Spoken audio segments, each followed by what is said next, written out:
Hello!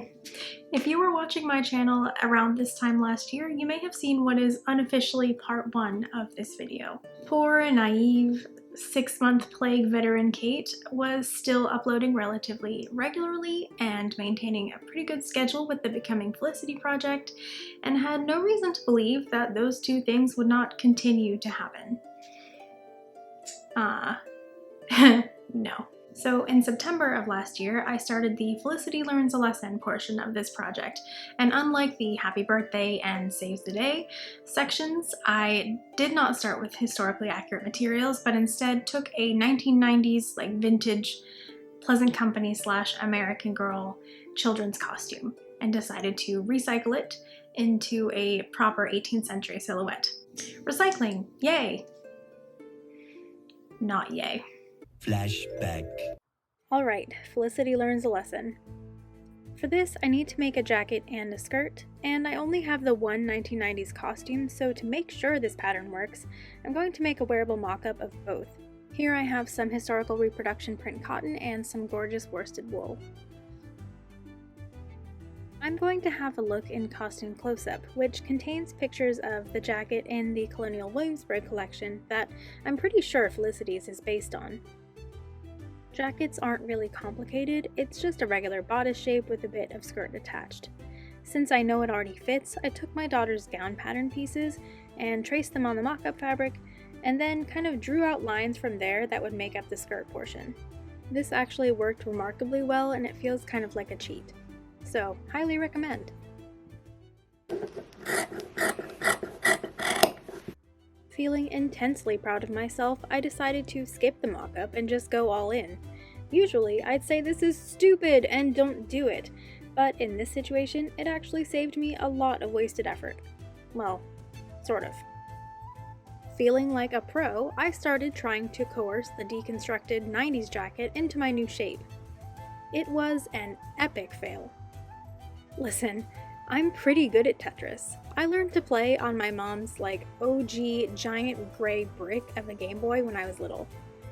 I fill a dishwasher like a boss, but I couldn't make fabric appear out of nowhere, and even though we all know that piecing is period, there straight up wasn't enough left over to will these shapes into being. So, you see, the vintage jacket never would have made the same shape as my new pattern, so a mock-up of said pattern would have been entirely pointless.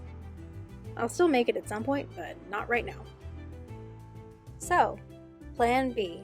Put the stupid jacket back together.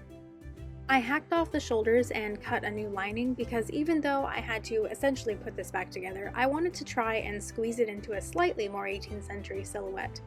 Cutting off the metal eyelets at the front and replacing the cut-in-one shoulder strap with a 18th century style shoulder strap and refitting the sleeves without a bunch of ridiculous gathers that makes this look 1890s, those small changes did go a long way, and in the end, the silhouette is great. I'm just mad that I made a whole video about taking this apart and here I am putting it back together.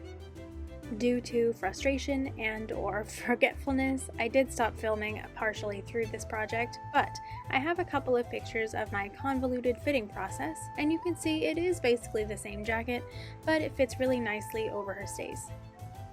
Also, thanks to the 18th century sleeve setting method, no more poofy sleeves. One eternity later. So that was a year ago, and I feel like my daughter hulking out is fast approaching, and she's not going to fit into this jacket if we don't finish this project, right now.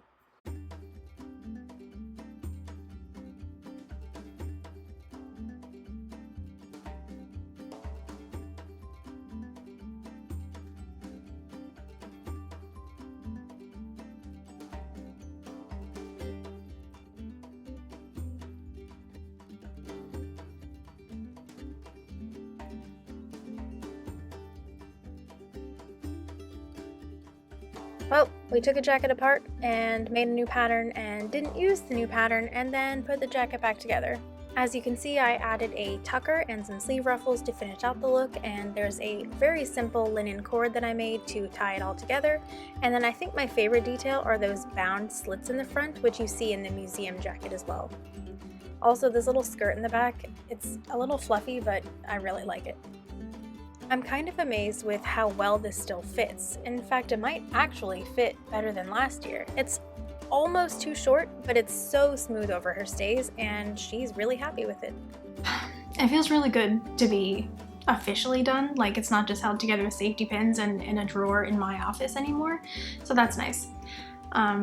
I'm really excited to work on the next part of this project, which is partially why I forced myself to do this. Like, I would have been really upset if the kid didn't even fit into the jacket anymore, but also, I really want to start Meet Felicity because we just got some amazing fabric for it, and I can't wait to share that with you. Anyway, if you like this video, give it a thumbs up, subscribe if you feel like it. I try to upload every other Sunday, so far so good, and I'll be doing a lot more Becoming Felicity shenanigans really soon, so see you later.